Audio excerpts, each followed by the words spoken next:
Welcome back to Hometown TCG, ladies and gentlemen. My name is John. And I'm Josh, and we are back with another installment of our Budget Deck Tech series. We are revisiting the Welcome to Wraith heroes, just like you guys asked for in the comment section. We're building budget decks for all 4 heroes, but before we get into that, we got to talk about something special. That's right. We just hit 500 subscribers, so we're doing a special live stream event where we're going to be talking fab, answering questions, interacting with the chat, playing games, and might have some giveaways. We might have some giveaways. We'll let you know when you get there.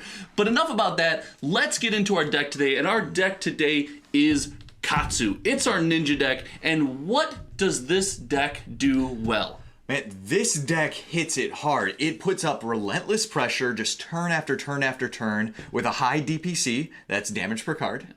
And it's just hard to defend. It's absolutely hard to defend. You can beat on all of your friends relentlessly, and you can do it for the low price of $43.78. This is the cheapest deck in the series, correct? That's true. It uses a lot of generic cards that are kind of cheap, but incredibly powerful. Now, with that beating up on your friends comes a cost you gotta pay, and that means your friends are going to try to beat up on you because this deck does not play defense very well, does it? No defense. No defense. Not a great defense. Lots and lots of 2-block cards is the cost of playing some of these combo things, is the cost of playing some of these generic attacks.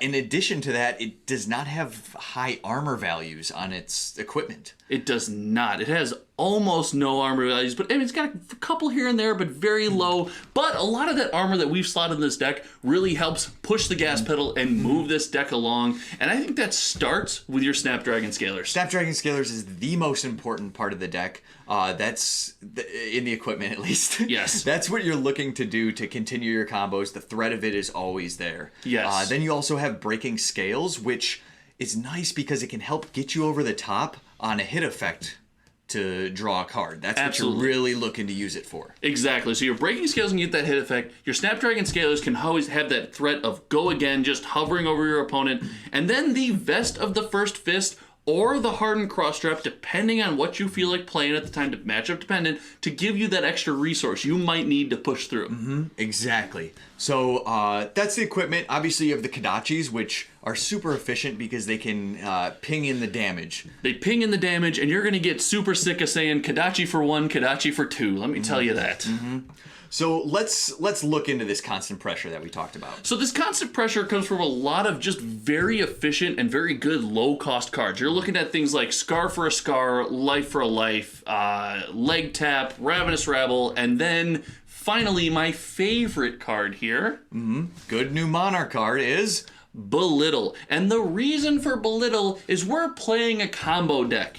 But not the combo you think, because Belittle gives you the ability to search for a card named Minnowism. Now, you'll notice in this deck, there's no red Minnowisms, are there? There's not. There's no red Minnowism. So you're finding that Minnowism for pitch. You're using Belittle to tutor up pitch in your deck to keep your combos going. That's right. You have a couple turns that are going to cost a lot of pitch. Like if you can do double Kodachi into a Belittle, into a Surging Strike, into a Whelming Gust Wave, into a final attack. Oh my goodness, they just keep coming. You're going to need a lot of pitch. That Belittle is going to get you that extra blue you might need. But that's just your first mini combo. We do have some real ninja level combos in here. We have the Leg Tap into Rising Knee Thrust, into Hurricane Technique. We have that combo line. Yeah, so that's probably your main one that you want to hit most often. It's good and it has a hit effect on it, which is amazing. Exactly. What's the other combo that we're playing? So I talked about already, Surging Strike into Whelming Gust Wave. So the Whelming Gust Wave gets you a hit draw card effect, which is unbelievable. Oh, it's so good. Super powerful, and you have some attack reactions that can kind of put it over the top. Now, you'll notice that we don't have the rest of the combo line in the deck, though.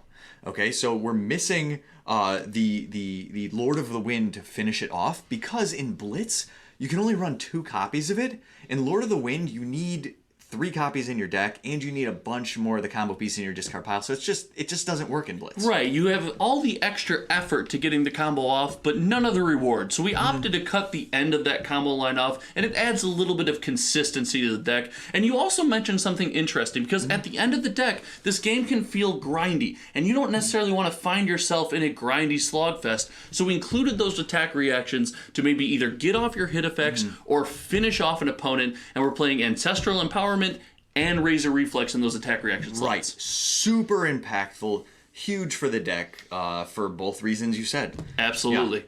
So this deck puts out a lot of pressure, right? You're not going to defend well. You want to keep your foot on the gas, and we got a couple tips to help you guys win some games with this deck.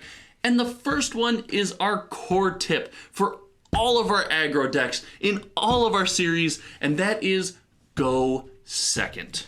You need to, because you don't want to defend, and if you go second, it puts you in that aggro position for the entire game. Exactly. You get to be the first one to lay on meaningful pressure, where when your opponent's blocking, those cards are not coming back, they're not drawing up, you get the chance to get off to a lead. Now that pressure is another tip we want to give you. You must be relentless. Think of your DPC. Think of your damage per card. You're going to want the most efficient hand, and you're going to want to play it in the most efficient way. This deck takes some planning. Yes, you want to try to hit that power from Katsu to search out your combo piece. So try to save your attack reactions for those pieces. When you have a hit effect to search it out, or when you have a hit effect to draw a card. And while we talk about this pressure, our final tip to winning is don't be afraid to chip away, right?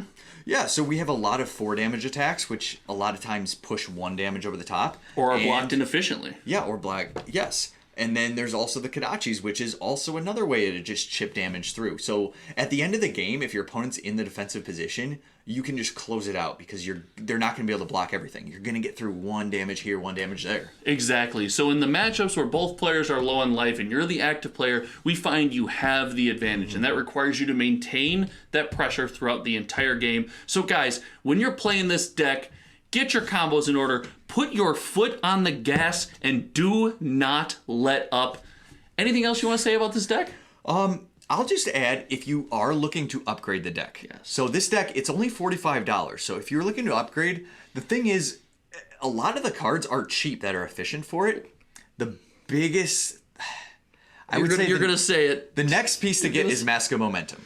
Guys, that means this deck goes from the budget build to the Corvette build with just like that. The snap just of a finger. One card. It's the biggest card to make a difference.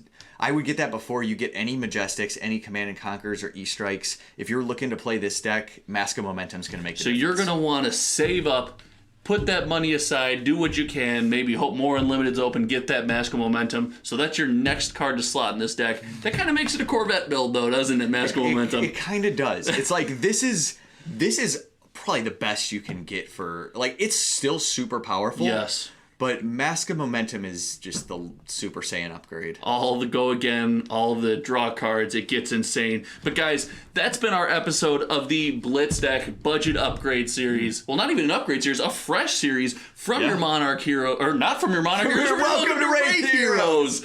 Guys, my brain is fried. This has been such a killer episode. We love all of you guys. We'll be back with the next one. And until then, my name is Josh. My name is John. And I will not mess up the outro next time.